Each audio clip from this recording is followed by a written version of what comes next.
నమస్కారం, మీరు చూస్తున్నారు HN9 టీవీ. భారతదేశ చరిత్రలో సర్వేపల్లి నియోజకవర్గం విద్యుత్ శాఖ అభివృద్ధికి సంబంధించి 43,17,00,000 నిధులు ఖర్చు చేసిన ఘనత ఆంధ్రప్రదేశ్ రాష్ట్ర ప్రభుత్వానికే దక్కిందని మంత్రి కాకాని గోవర్ధన్ రెడ్డి వెల్లడించారు. ఉమ్మడి నెల్లూరు జిల్లా మనుబోలు మండలంలో కొమ్మలపూడి, ముద్దుమూడి, చెరుకుమూడి గ్రామాలకు సంబంధించి 2,85,00,000 నిధులతో ఏర్పాటు చేసిన విద్యుత్ సబ్స్టేషన్ను మంత్రి కాకాని ప్రారంభించారు. రైతులకు, గృహ వినియోగదారులకు నాణ్యమైన విద్యుత్ను అందించే దిశగా సబ్స్టేషన్లను ఏర్పాటు చేయడం జరిగిందన్నారు. ముఖ్యమంత్రి జగన్ ఎన్నో అభివృద్ధి సంక్షేమ పథకాలు అమలు చేశారని, ప్రతి కుటుంబానికి మేలు జరిగిందని భావిస్తేనే ఓటు వేయమని ప్రజలను జగన్మోహన్ రెడ్డి ధైర్యంగా అడగలుగుతున్నారని కొనియాడారు. చంద్రబాబు మాత్రం అబద్దాలు పోగు చేసి ప్రజల మీదకు విసిరేసి ఓట్లు దండుకోవడమే తప్ప ప్రజలకు సేవ చేయాలనే ఆలోచన చంద్రబాబుకు లేదని మంత్రి కాకాని గోవర్ధన్ రెడ్డి ఎద్దేవా చేశారు. ఈ ప్రభుత్వం వచ్చిన తర్వాత సర్వేపల్లి నియోజకవర్గానికి సంబంధించి కొత్త సబ్స్టేషన్లు ఏర్పాటు చేశాం, కొత్త లైన్లు వేశాం, కొత్త పోల్స్ వేశాం, కొత్త ట్రాన్స్ఫార్మర్స్ బిగించాం. మొత్తం దాదాపుగా 43,17,00,000. బహుశా చరిత్రలో, భారతదేశ చరిత్రలో ఆంధ్ర రాష్ట్రం పుట్టిన తర్వాత విద్యుత్తుకు సంబంధించి 5 సంవత్సరాల్లో 43,17,00,000 ఖర్చు పెట్టినటువంటి నేపథ్యం మన ప్రభుత్వంలో తప్ప గతంలో ఎన్నడూ జరిగి ఉండదు అని చెప్పి ఈ సందర్భంగా మీ అందరికీ మనం చేస్తున్నాం. అంత పెద్ద ఎత్తున ఈరోజు దానికి సంబంధించినటువంటి కార్యక్రమాలన్నీ మనం ముందుకు తీసుకువెళ్లి రైతులకు అండగా నిలవడంలో అన్ని రకాలైనటువంటి చర్యలు తీసుకోవడం జరిగింది. ఈరోజు దీనితో పాటు ప్రభుత్వం అనేక రకాలైనటువంటి అభివృద్ధి సంక్షేమ కార్యక్రమాలను అమలు చేస్తున్నటువంటి నేపథ్యంలో ప్రజలందరూ సంతోషంగా ఉన్నారు. ప్రజలకు సంబంధించి జగన్మోహన్ రెడ్డి గారు రైతులకు సంబంధించి, ప్రజలకు సంబంధించి ఎక్కడ ఎటువంటి ఇబ్బంది లేకుండా అన్ని రకాలైనటువంటి సంక్షేమ పథకాలు ఈరోజు అందుతున్నాయి. అందుకే జగన్మోహన్ రెడ్డి గారు ధైర్యంగా చెప్తున్నాడు, ఈ ప్రభుత్వంలో మీ కుటుంబాలకు మేలు జరిగింది అని మీరు భావిస్తేనే నాకు ఓటు వేయండి అని చెప్పి ధైర్యంగా అడగగలిగినటువంటి వ్యక్తి జగన్మోహన్ రెడ్డి గారు అని చెప్పి మీ అందరికీ సందర్భంగా తెలియజేస్తున్నాను. చంద్రబాబు నాయుడు గారు నేను వస్తే ఇది ఇస్తానన్నాడు. వచ్చినప్పుడు ఎందుకు ఇవ్వలేకపోయినా దానికి సమాధానం చెప్పాలి.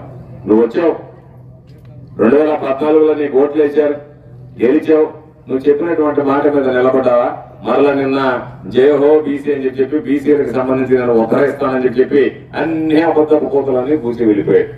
కాబట్టి ఏదో ఒక విధంగా అబద్దాలు పోగు చేయడం, వాటిని ప్రజల మీదకి విసిరేయడం, ఓట్లు దండుకోవడం, ఆ తర్వాత కనపడకుండా వెళ్ళిపోవడం అనేటువంటిది చంద్రబాబు నాయుడు యొక్క ఆలోచన. చంద్రబాబు నాయుడు ఏ విధంగా దిగుతాడంటే, పోదాం, అడగదాం, చెప్దాం, ఓట్లు వేయించుకుందాం, 5 సంవత్సరాలు అనుభవిద్దాం, ఆ తర్వాత వాళ్ళు దించేస్తే మళ్ళీ పోదాం, మళ్ళీ 5 సంవత్సరాలకు మళ్ళీ ఏదో ఒక అబద్ధం చెప్పి ఎక్కుతా ఉన్నాం, అంతే తప్ప గెలవాలి, ప్రజలకు సేవ చేయాలి, ప్రజలకు దగ్గరగా ఉండాలనేటువంటి ఆలోచన లేదు. మనకు చూస్తే పాపం ఇక్కడ పెద్ద ఆయన కానున్నాడు, దెబ్బతిని ఉన్నాడు కాదు, మనం చెప్పుకోబడి ఎక్కువగా సోమిరెడ్డి గారు. ఆయన ఎంత ప్రబుద్ధుడంటే, ఇది పంచాయతీ స్థలం, నాకు కూడా తెలియదు, ఆయనకి ఎట్లా తెలిసిందో ఎవరో పోయి ఆయన చెవులో చెప్పారు, అయ్యా ఇది పంచాయతీ స్థలము, దీన్ని మనం తిరకాసు పెడితే ఇక్కడ సబ్స్టేషన్ రాకుండా ఉండొచ్చు అంటే ఆయన వరుస పెట్టి అందరికి ఫోన్ చేశాడు, జిల్లా కలెక్టర్ దాకా. మీరు ఎట్టిస్తారు ఆ పంచాయతీ స్థలంలో, మీరు హైకోర్టు మెట్లెక్తారు, మిమ్మల్ని అందరినీ ఇబ్బంది పెడతాం.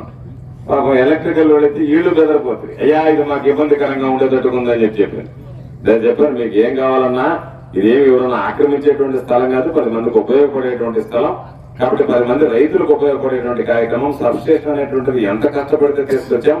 ఆ సబ్స్టేషన్ ఇక్కడ ఉంటే 3 గ్రామాలకు మధ్య ఉంటుంది. నేను అనుకుంటున్నా ఈ మధ్య కాలంలో టెండర్లు ఏమి పిలవకుండా డిపార్ట్మెంటల్ పరంగా చేసినటువంటి సబ్స్టేషన్ ఇదే అని చెప్పి చెప్పుకోవాలి. పాపం సీఎండీ గారు చెప్పిన వెంటనే మినిస్టర్ గారు చెప్పాడు, ఇబ్బందులు ఉన్నాయి, ఏదో ఒక విధంగా దీనికి సంబంధించినటువంటి సబ్స్టేషన్ మీరు డిపార్ట్మెంట్ వైజ్ అయినా పూర్తి చేయండి అని చెప్పి సీఎండీ గారు చొరవ తీసుకొని చేయడం జరిగింది. ముందుగా ఈ రోజు ఈ కార్యక్రమానికి ప్రధాన కారకుడైనటువంటి సీఎండీ సంతోష్ రావు గారికి, ఎస్సీ గారికి బాగుంటుంది అని గత చాలా రోజులుగా అనుకున్నాం.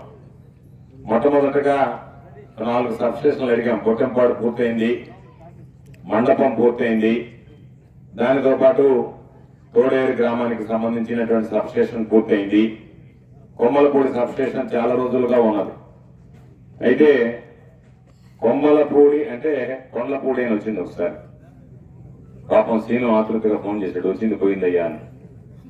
తర్వాత కనుక్కుంటే ఇది కొండలపూడి అని వచ్చింది, కొమ్మలపూడి కాదు అని చెప్పారు. మరలా వెంటనే ఫోన్ చేసి సీఎండీ గారితో ఇది చాలా రోజులుగా ఇబ్బందికరంగా ఉన్నాయి, ప్రధానంగా 3 గ్రామాలు, కొమ్మలపూడి, ముద్దుమూడి, చెరుకుమూడికి సంబంధించినటువంటి గ్రామాలు, రైతులు ఇబ్బంది పడుతున్నారు, గృహ వినియోగదారులు ఇబ్బంది పడుతున్నారు, వోల్టేజ్ డ్రాప్ అవుతుంది, దానివల్ల కొన్ని ఇబ్బందులు ఎదుర్కొంటున్నారు, కరెంటు మోటార్లు తిరగడానికి రైతులకు ఇబ్బంది పడుతున్నారని చెప్పిన మీదట ఈరోజు దాన్ని ప్రత్యేకమైనటువంటి దృష్టి పెట్టి 2,85,00,000 రూపాయలతో ఈరోజు ఈ సబ్ స్టేషన్ మనం ప్రారంభించాం, పూర్తి చేసుకుని ప్రారంభించడం జరిగింది. దీని ద్వారా ఈరోజు మనం అనుకున్నట్టుగా కొమ్మలపూడి, ముద్దుమూడి, చెరుకుమూడి గ్రామాలకు సంబంధించి 1,184 కుటుంబాలకి ఈరోజు గృహ వినియోగదారులకు లబ్ధి కలుగుతుంది. దానితో పాటు 590 రైతు కుటుంబాలకు సంబంధించినటువంటి విద్యుత్ కనెక్షన్లకు సంబంధించి నాణ్యమైనటువంటి కరెంట్ ఇవ్వడానికి మనకు అవకాశం వెసులుబాటు ఏర్పడుతుంది. వీధి లైట్లు కానీ, త్రాగునీటికి సంబంధించి కానీ 35 కనెక్షన్లు ఉన్నాయి.